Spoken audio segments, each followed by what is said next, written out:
Ya, saudara-saudara, mari kita baca satu bagian dari firman Tuhan hari ini yang terambil dari 1 Korintus pasal yang ke-13 ayat yang pertama sampai yang ke-13. 1 Korintus 13 ayat yang pertama sampai yang ke-13. Hari ini tema kita adalah love of God, ya. Artinya kasih Allah. Hari ini kita akan melihat pengertian makna tentang kasih Allah itu apa. 1 Korintus 13 ayat 1 sampai 13. Demikian firman Tuhan. Sekalipun aku dapat berkata-kata dengan semua bahasa manusia dan bahasa malaikat, tetapi jika aku tidak mempunyai kasih, aku sama dengan gong yang berkumandang dan canang yang gemerincing.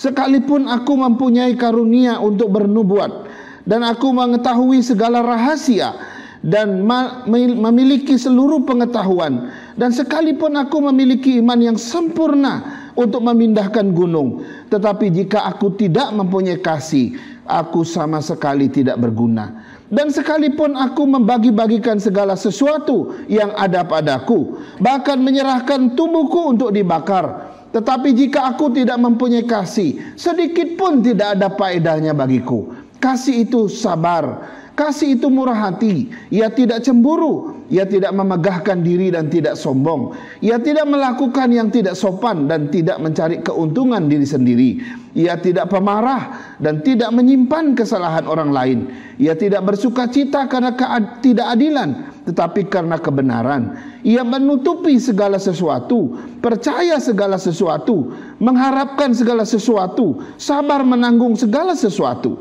Kasih tidak berkesudahan, nubuat akan berakhir, bahasa roh akan berhenti, pengetahuan akan lenyap.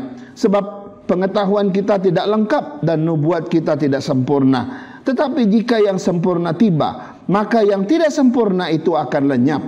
Ketika aku kanak-kanak, aku berkata-kata seperti kanak-kanak, aku merasa seperti kanak-kanak, aku berpikir seperti kanak-kanak. Sekarang sesudah aku menjadi dewasa, aku meninggalkan sifat kanak-kanak itu. Karena sekarang kita melihat dalam cermin suatu gambaran yang samar-samar, tetapi nanti kita akan melihat muka dengan muka. Sekarang aku hanya mengenal dengan tidak sempurna, tetapi nanti aku akan mengenal dengan sempurna seperti aku sendiri dikenal. Demikianlah tinggal ketiga hal ini, yaitu iman, pengharapan dan kasih. Dan yang paling besar di antaranya ialah kasih.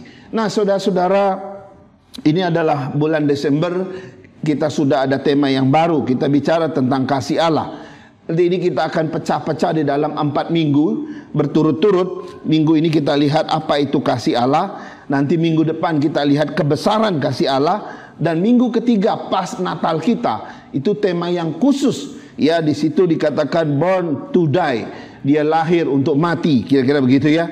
Lalu minggu yang terakhir di kebaktian Natal kita tanggal 25 Desember nanti, kita akan lihat mengapa Tuhan mengasihi manusia. Hari ini kita akan melihat apa sih arti dan makna dari kasih Allah itu. Ya, seperti apa arti dan makna kasih Allah itu? Ya. Apa saja kaitan dari kasih Allah tersebut, ya, yang perlu kita paham di seputar daripada kasih Allah itu. Saudara, saya mau membawa kita melihat 3 poin saja. Mohon maaf, saya ini sudah mulai pelupa, saudara-saudara. Saya sudah bikin PowerPoint-nya, sudah 2 kali saya lupa. Itunya saya nggak bawa, saudara-saudara ya. Jadi mohon maaf. Jadi tolong ingat saja poin-poin saja. Yang pertama kita lihat pengertian kasih secara umum. Saudara, saya rasa kita semua mengerti soal kasih secara umum. Ya, waktu kita bilang saya mengasihimu, kamu mengasihiku ya. Iya, kita udah ngerti apa arti kata mengasihi. Bahwa kasih itu artinya apa? Perasaan sayang kepada seseorang atau kepada benda atau barang. Ya, itu arti yang pertama. Atau perasaan suka atau perasaan ingin kepada satu barang atau kepada seseorang. Itu disebut dengan kasih, saudara-saudara. Atau perasaan cinta, ya, perasaan cinta seseorang kepada seseorang atau kepada satu barang tertentu atau benda tertentu, saudara. Nah, tapi ada yang mengatakan bahwa kasih dan cinta itu memang punya unsur yang sama, tetapi itu berbeda sebenarnya. Ya, kasih dan cinta itu sebenarnya memiliki kesamaan unsur, artinya unsur yang sama sebenarnya. Tetapi dalam prakteknya sebenarnya itu berbeda. Kalau cinta atau disebut dengan cinta, ya cinta yang kita mengerti cinta itu ya. Cinta itu adalah sesuatu yang dilakukan kepada sesuatu yang dilihat atau sesuatu yang dikenal, itu cinta. Jadi cinta itu hanya bisa dilakukan atau itu disebut cinta kalau itu dilakukan kepada seseorang yang kita kenal atau kepada sesuatu yang kita lihat. Nah, cinta tidak bisa kepada sesuatu yang tidak dikenal, kepada sesuatu yang tidak dilihat. Di sini bedanya dengan kasih. Kalau kasih, dia tidak hanya bisa kita tidak hanya mengasihi orang yang bisa dilihat dan bisa dikenal, tetapi kasih itu lebih jauh dan lebih dalam. Kasih bisa melampaui bahkan orang yang tidak kita kenal, bahkan orang yang tidak kita lihat pun itu kasih bisa melakukan. Kita bisa mengasihi orang seperti itu. Nah, di sini bedanya. Kalau cinta bisa dilakukan pada sesuatu yang dilihat saja, yang bisa dikenal saja. Tapi kasih jauh lebih dalam. Kepada yang tidak dilihat sekalipun, yang tidak dikenal sekalipun, kasih bisa sampai di sana, saudara-saudara. Sudah bisa lihat perbedaannya? Nah, karena itu saudara, sering sekali kita mendengar ada jenis-jenis kasih gitu ya. Sebenarnya itu nggak cocok disebut kasih sebenarnya. Orang Yunani mengenal 3 jenis kasih dalam pengetahuan orang Yunani itu pinter ya. Mereka berfilsafat luar biasa. Nah, mereka menggolongkan ada 3 jenis kasih. Kasih yang pertama kasih storge. Ini kasih antara kasih antara hubungan darah, antara orang yang punya hubungan darah, misalnya bapak dengan anak, anak dengan bapak, ibu dengan anak, ya anak dengan ibu, kita dengan orang tua, kira-kira begitu. Ini kasih storge. Lalu ada kasih yang kedua yang disebut kasih philia. Ya, philia adalah kasih karena persahabatan, karena hubungan pertemanan. Kita sudah akrab, kita udah dekat sekali. Oke, saya mengasihi kamu, kamu mengasihi saya. Kira-kira begitu ya. Lalu ada satu lagi, kasih eros. Kasih eros itu antara suami dan istri, laki-laki dengan wanita. Nah, seperti yang saya katakan tadi, sebenarnya ini nggak cocok disebut kasih. Ini lebih cocok dikatakan cinta. Cinta storge, cinta philia, cinta eros. Sebenarnya itu lebih cocok disebut cinta. Karena itu hanya sebatas apa yang dikenal, apa yang dilihat. Kasih lebih jauh dari itu, saudara-saudara. Nah, saudara-saudara, yang menjadi persoalan kita adalah seringkali kita nggak ngerti ya. Yang kita sebenarnya mengasihi orang, mencintai orang yang mana sih? Kadang kita pikir kita mengasihi orang, padahal itu karena cinta manusia sebenarnya. Cinta karena kita melihat, cinta karena kita mengenal orang itu atau barang itu. Jadi seringkali kita terjebak di situ ya. Banyak orang Kristen ya hanya mampu mencintai saja, tapi mengasihi enggak, saudara-saudara. Banyak orang Kristen yang bilangnya ya saya mengasihi, tapi sebenarnya isinya cinta. Karena sebatas dia kenal kamu, sebatas dia melihat kamu, dia bisa mencintai kamu. Tapi ketika dia tidak kenal kamu, dia tidak melihat kamu, sebenarnya sungguh dia nggak bisa mengasihi kamu. Jadi banyak sekali bahasa kita bilang mengasihi orang, padahal kita baru mencintai orang. Itu karena baru sebatas yang kita kenal dan kita lihat. Nah, ini susah sekali dipraktekkan dengan Tuhan, saudara. Kadang-kadang kita datang ke gereja gitu, saya mengasihi Tuhan. Kamu mengasihi Tuhan enggak? Iya, saya mengasihi Tuhan. Tapi masalahnya kamu nggak lihat Tuhan loh. Yang kedua, apakah kamu mengenal Tuhan atau tidak? Saya juga nggak tahu. Karena dari rumus ini kita sudah bisa tahu. Kalau kamu betul-betul belum mengalami pengalaman mengenal Tuhan secara pribadi, engkau susah mengasihi Tuhan. Mungkin kau cuma hanya bisa mencintai yang dilihat saja. Tapi dia yang tidak pernah kita lihat, susah kita kasihi, saudara-saudara. Kadang kita masalahnya di situ, saudara-saudara. Ya, kita hanya mampu mengasihi yang kita lihat, yang kita kenal. Tapi yang tidak kita lihat, kita tidak kenal. Ya, kita nggak kenal orang Cianjur ya. Perasaan kita mungkin biasa-biasa saja. Tapi orang yang mengenal orang Cianjur, waduh, dia nggak bisa tahan. Kadang dia pasti kirim bantuan ke sana gitu ya. Gereja kita, sinode kita sih ada bantu lah lewat PGTI gitu ya. Bukan kita tidak berbuat, kita ikut berbuat kok. Cuma secara organisasi gitu ya. Tapi ini hanya satu contoh kira-kira begitu. Ya, mari kita mengasihi Tuhan walaupun kita tidak melihat Dia. Karena kasih yang sesungguhnya melampaui apa yang kita kenal, melampaui apa yang kita lihat. Saudara-saudara, ini kasih yang benar. Sekarang kita lihat pengertian yang kedua, yang berikutnya, poin yang kedua. Pengertian kasih secara khusus menurut Alkitab. Nah, sekarang kita lihat dalam Alkitab, saudara. Ternyata kalau kita belajar Alkitab, Alkitab memperkenalkan satu jenis kasih yang berbeda dengan yang dikenal orang Yunani itu, saudara-saudara. Yang 3 tadi itu ya. Di dalam Perjanjian Lama, kita menemukan 2 kata asli, ahab dan hesed. 2 kata ini menunjuk kepada kasih Allah kepada manusia. Dan tidak hanya kasih Allah kepada manusia.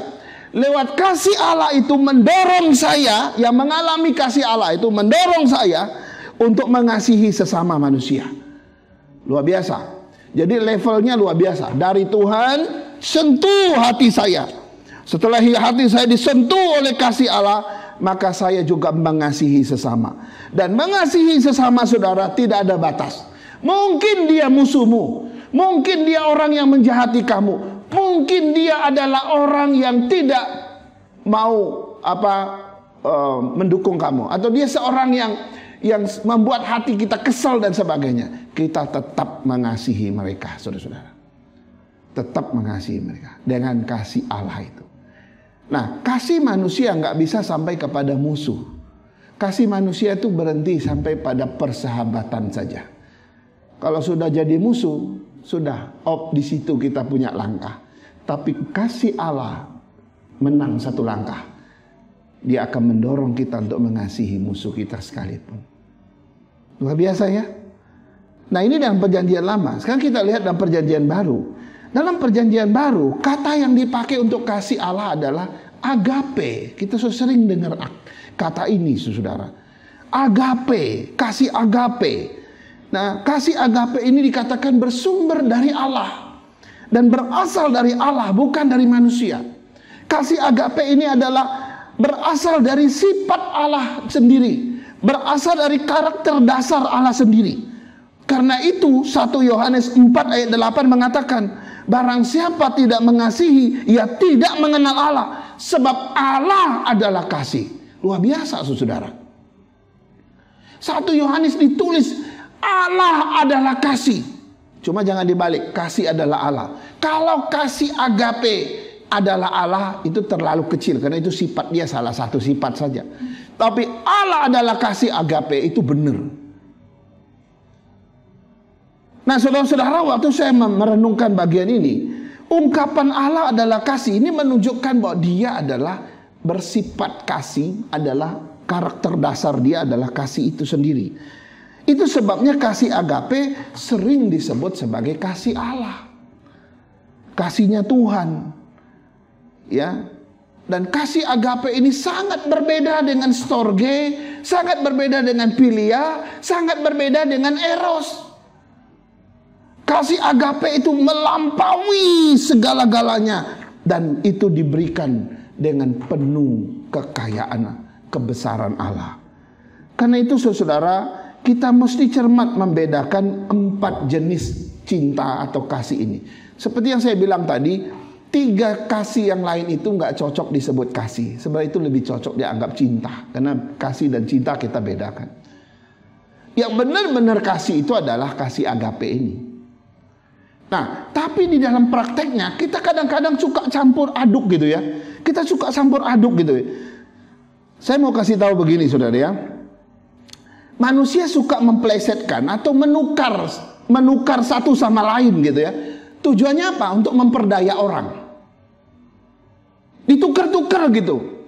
Jadi waktu kita dengar, wah ini dia mengasihi saya, dia yang kasih Allah. Tapi isinya sebenarnya kasihnya bukan kasih Allah. Bisa storge, bisa-bisa isinya adalah philia, bisa-bisa juga isinya adalah eros. Coba, saya mau kasih tahu satu contoh, saudara. Jadi kalau orang baik sama kita, belum tentu itu kasih dari Allah. Kita harus cek itu benar enggak itu kasih Allah. Saudara, ada seorang anak remaja, saya sering sebut ini di dalam khotbah saya dulu ya. Seorang anak remaja di salah satu gereja besar di Jakarta Barat. Ini teman saya yang cerita kira-kira berapa tahun yang lalu. Anak remaja ini tiba-tiba dia jadi rajin sekali kebaktian persekutuan remaja. Dan kalau dia sudah datang, saudara-saudara, bahkan sejam sebelumnya dia sudah di gereja. Lalu dia selalu minta kepada pembinanya. Dia bilang, Pak, kok, biar saya aja yang main musik ya sore ini. Kalau yang mainnya, yang jadwal itu telat-telat, udah saya aja. Oh kalau gitu sudah kamu latihan. Dia latihan, dia senang main musik piano itu saudara. Minggu berikutnya dia cepet datang lagi, duduk lagi situ. Selalu minta, biar saya yang main terus, nggak apa-apa. Jadi yang dulu dapat jadwal-jadwal itu sering tergeser sama dia karena dia sendiri mengajukan diri selalu pingin main musik. Karena gejalanya sangat sering kayak begitu. Lalu pembinanya ini tanya dia, kenapa sih anak remaja saya kok tiba-tiba sekarang jadi rajin sekali mau main musik terus setiap kali persekutuan. Baru panggil dia sini. Saya lihat kamu belakangan ini rajin sekali main musik di persekutuan. Itu bagus loh. Tapi boleh nggak kakak tanya kamu, apa sih yang membuat kamu jadi rajin sekali main piano setiap kali kita persekutuan? Saudara kaget nggak jawabannya? Ya saya jadi rajin main piano kak, karena pacar saya seneng lihat saya main piano. Jadi itu toh alasannya. Jadi satu ketika pacarnya ini bilang sama dia, saya senang lihat kamu main piano. Sejak dia dapat pujian itu, tiap minggu dia mau main piano terus. Jadi pianisnya setiap kali persekutuan remaja. Saya tanya, itu motivasi benar atau enggak? Seringkali di depan orang lihat, wah ini dia mengasihi Tuhan loh. Ini anak remaja ini kasih agape sama Tuhan. Kasihnya sudah luar biasa nih sama Tuhan. Kasihnya kasih Tuhan ini. Tiap minggu dia datang main piano. Wah rajin sekali. Yang lain kita kontak-kontak, kau ayo cepatlah main pianonya. Si dia sudah duduk di situ. Ternyata kasihnya apa? Dia main piano karena menyenangkan si pacar yang selalu datang, senang lihat dia main piano. Saudara, kita suka menukar-nukar cinta kasih ini dengan kemasan di depannya mungkin kita bilang ini kasih Allah. Tapi di belakangnya belum tentu, saudara. Penuh dengan motivasi-motivasi yang jahat bisa terjadi, saudara-saudara. Karena itu saya bilang tadi di awal, orang yang baik sama kita belum tentu itu karena dia mengasihi Tuhan. Belum tentu.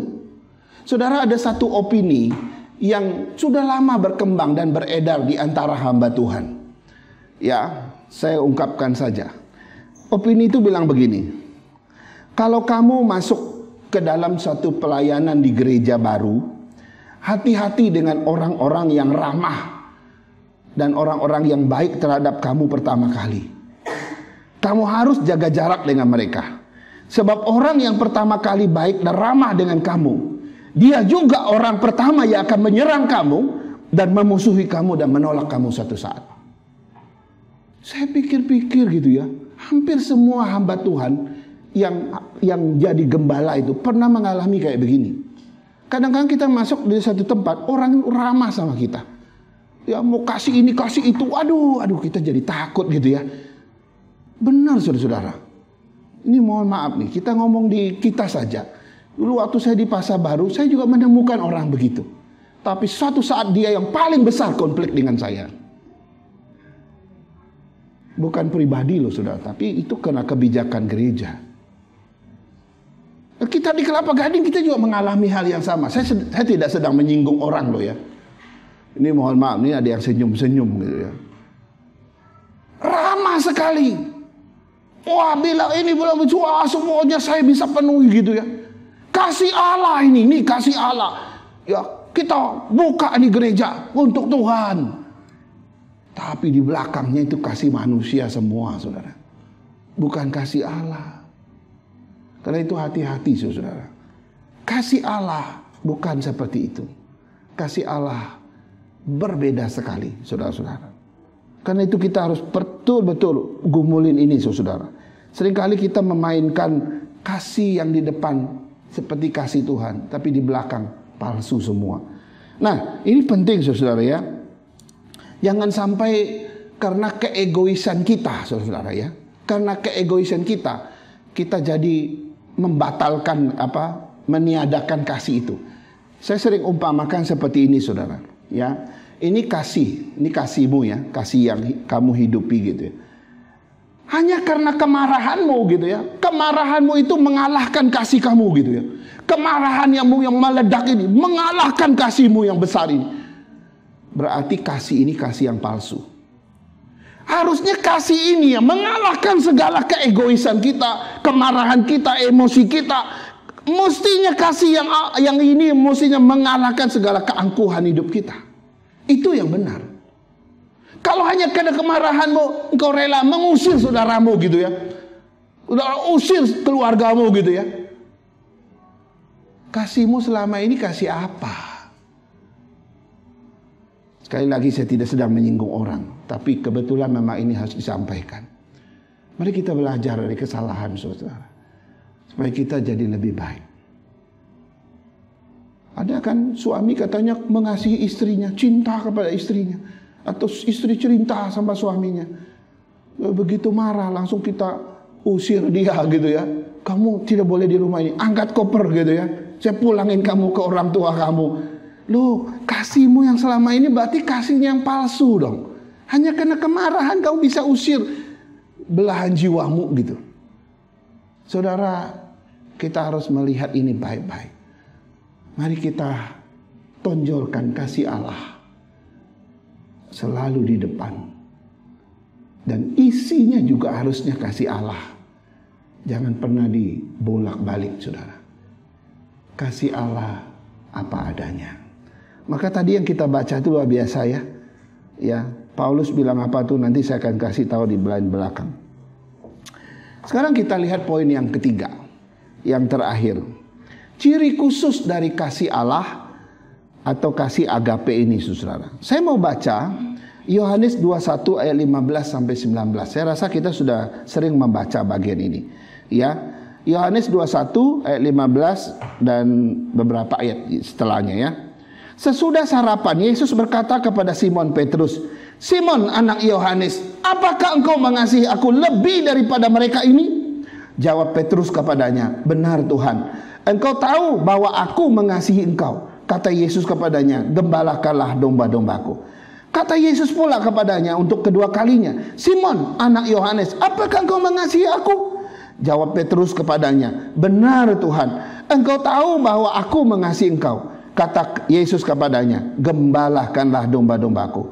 Kata Yesus kepadanya untuk ketiga kalinya, "Simon anak Yohanes, apakah engkau mengasihi aku?" Maka sedihlah hati Petrus karena Yesus berkata untuk ketiga kalinya, "Apakah engkau mengasihi aku?" Dan ia berkata kepadanya, "Tuhan, engkau tahu segala sesuatu. Engkau tahu bahwa aku mengasihimu." Kata Yesus kepadanya, "Gembalakanlah domba-dombaku." Saudara, apa yang kita pelajari dari kisah dialog Yesus dengan Petrus setelah Yesus bangkit?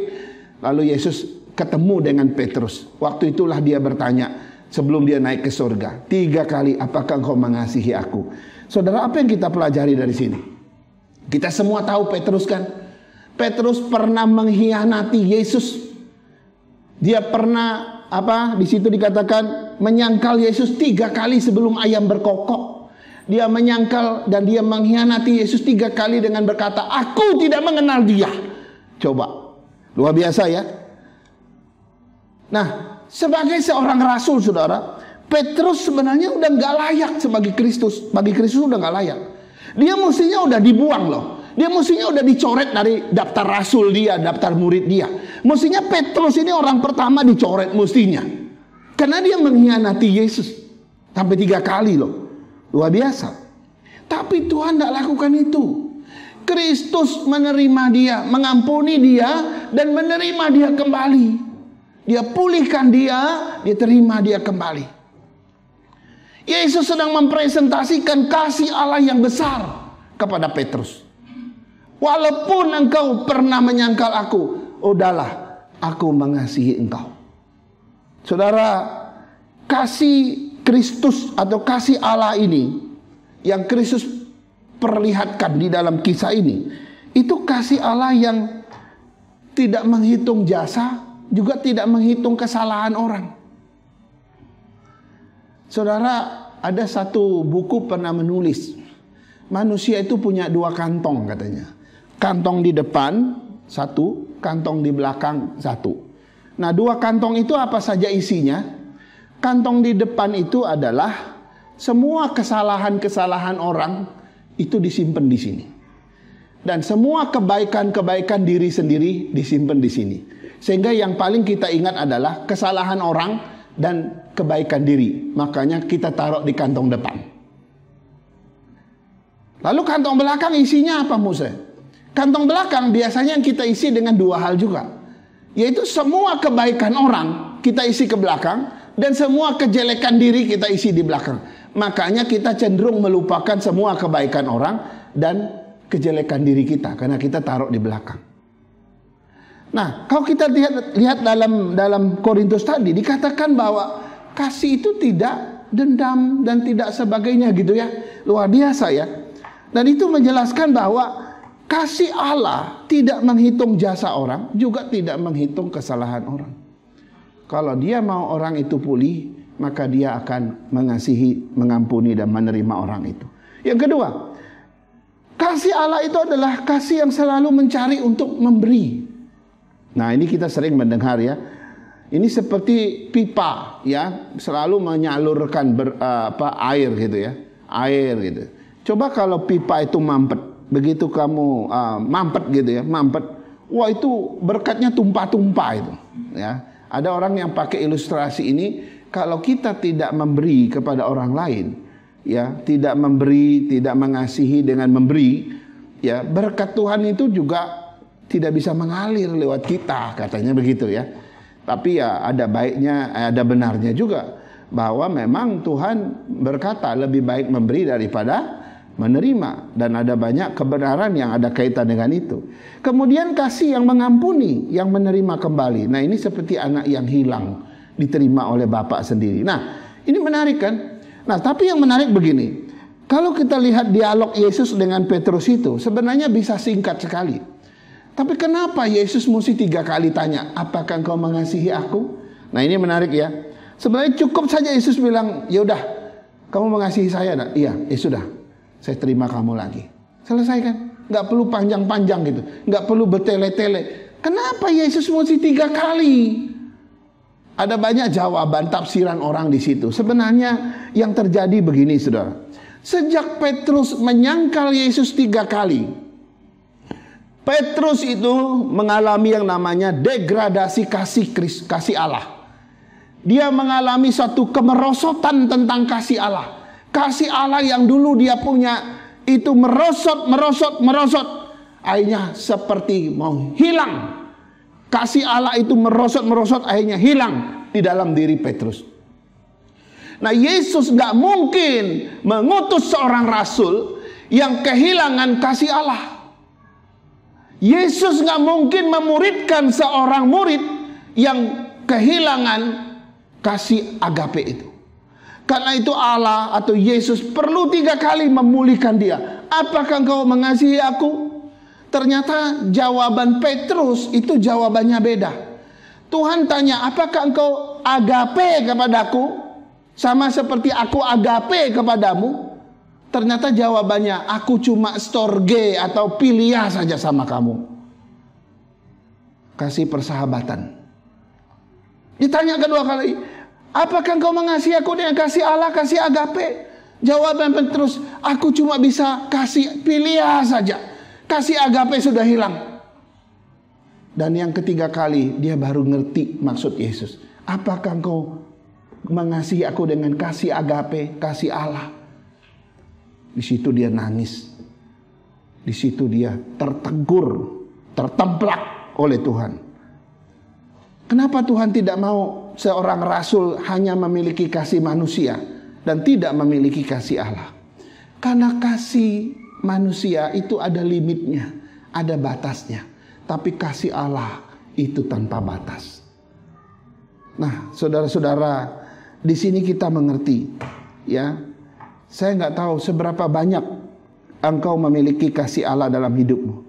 Ada banyak orang ngaku Kristen tapi sebenarnya nggak memiliki kasih Tuhan. Ya memang kita sedang bergumul di dalam kasih Tuhan. Tidak ada yang langsung sempurna. Ya. Dan mereka sering kali memperlihatkan hanya kasih manusia, tapi katanya Kristen. Karena itu kita mesti bergumul dan minta kepada Tuhan sekali lagi.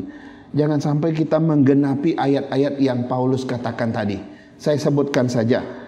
Paulus berkata begini, sekalipun aku berkata-kata dengan semua bahasa manusia dan bahasa malaikat, tetapi jika aku tidak mempunyai kasih, aku sama sekali seperti gong yang berkumandang dan canang yang bergemerincing. Nggak ada artinya. Nggak ada isi, kosong. Sekalipun aku mempunyai karunia untuk bernubuat dan aku mengetahui segala rahasia dan memiliki seluruh pengetahuan, dan sekalipun aku memiliki iman yang sempurna untuk memindahkan gunung, tetapi jika aku tidak mempunyai kasih, aku sama sekali tidak berguna. Dan sekalipun aku membagi-bagikan segala sesuatu yang ada padaku, bahkan menyerahkan tubuhku untuk dibakar, tetapi jika aku tidak mempunyai kasih, sedikit pun tidak ada faedahnya bagiku. Mari kita bergumul di bulan Natal ini, saudara. Kristus yang datang menunjukkan kasih Allah kepada kita, kasih yang sesungguhnya. Mari kita terima kasih Allah itu, dan kita hidupi kasih Allah, dan kita jadi berkat dan jadi teladan di dalam kasih Allah. Kiranya Tuhan menolong kita dan memberkati kita.